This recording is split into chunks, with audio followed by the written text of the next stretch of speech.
नमस्कार, मैं हूं आदर्श श्रीवास्तव और आप देख रहे हैं सागर टीवी न्यूज़।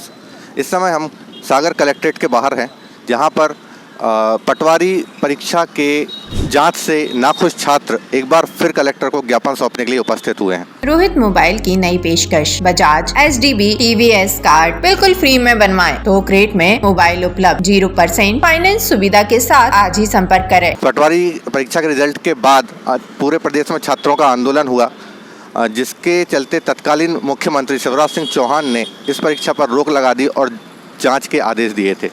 परंतु अभी हाल ही में इस जांच कमेटी ने पटवारी परीक्षा को और सरकार को क्लीन चिट दे दी है, जिससे कुछ छात्रों में आक्रोश है ना। उनका कहना है कि इस जांच में जल्दबाजी की गई है और यह पूर्णतः निष्पक्ष नहीं है ना। आइए, हमारे साथ अभी उपस्थित है यहाँ पे। दरअसल हमने जो मांगें रखी थी, CBI जांच की मांग रखी थी, और इसके अलावा जो जांच का एंगल है, उनने किस एंगल पे जांच करा है ये जानना चाहते हैं हम, क्योंकि ये हमें जो लग रहा है पूरा लिपअप होती है, इसमें कोई टेक्निकल जांच नहीं हुई है।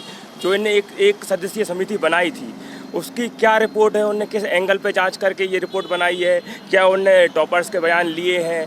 जो टॉपर्स के 10th का मार्कशीट अगर देखें तो उनके 35% आए, 40% आए हैं और वो टॉप कर रहे हैं।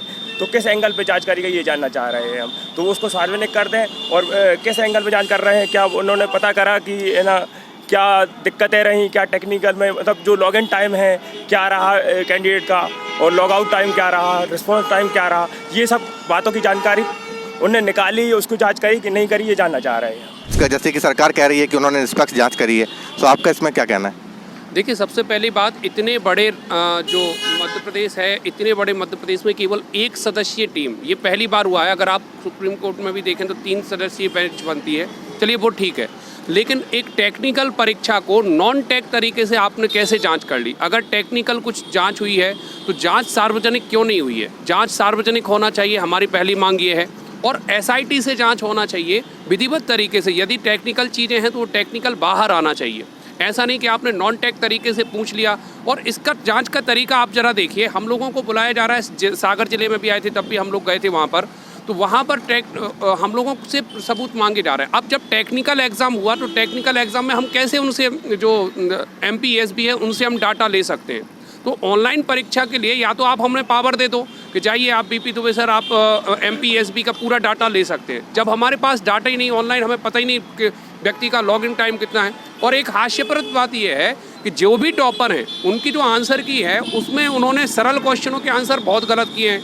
जिलों के नाम हो, चाहे कोई नदी से पूछे संबंधित सवाल हो, चाहे किसी भी तरह के राज्य के जो बेसिक क्वेश्चन है वो गलत किए गए हैं, 8-10 क्वेश्चन, बाकी सारे सही। तो हमारी मांग सिंपल सी यही है कि एक तो दोबारा जांच हो SIT के माध्यम से या CBI के माध्यम से। दूसरी बात, अगर टेक्निकल है तो हमें जांच रिपोर्ट सार्वजनिक की जाए कि किस तरह से जांच रिपोर्ट हुई है।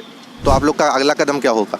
देखिए, जैसा कि सरकार ने आनन फानन में इतनी जल्दी नियुक्ति प्रक्रिया चालू की है कि 25 फरवरी के पहले ये नियुक्ति टोटल ख़त्म करने वाले हैं, तो हम केवल 2 दिन का सरकार को समय दे सकते हैं, क्योंकि आप भी नियुक्ति प्रक्रिया जब आनन फानन में कर रहे हैं, 2 दिन बाद हम फिर से ज्ञापन देने और आंदोलन करने ही अब आएंगे। ठीक है, ज्ञापन आज हम शांतिपूर्वक तरीके से दे रहे हैं, इसके बाद आंदोलन होगा 2 दिन बाद। रोहित मोबाइल एंड इलेक्ट्रॉनिक सभी कंपनियों के mobile, TV, fridge, washing machine, cooler, पंखा, मिक्सी, सभी प्रकार की मोबाइल एसेसरीज एवं इलेक्ट्रॉनिक आइटमों के थोक एवं फुटकर विक्रेता। हमारा पता है रामप्याऊ के पास, बड़ा बाजार, सागर। फोन नंबर है 9009205959 881 881 5881।